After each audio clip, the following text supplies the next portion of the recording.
Минспорте Ингушетии состоялось награждение 24 юных шахматистов, победителей и призеров первенства Ингушетии по классическим шахматам. Соревнование проходило в Центре культурного развития Магаса. Почти неделю воспитанники различных шахматных клубов региона от 9 до 19 лет соревновались между собой. Игра проходила в 9 туров. Была одна партия, она была, наверное, самой важной. У меня их было две. То есть, когда я играла очень долго, проигрывала, еле-еле вытащила эту партию.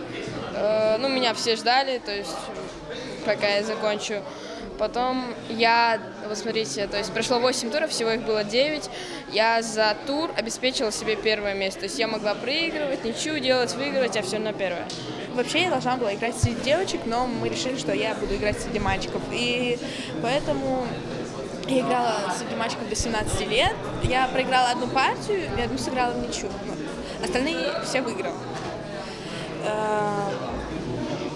Поэтому я стала третьей.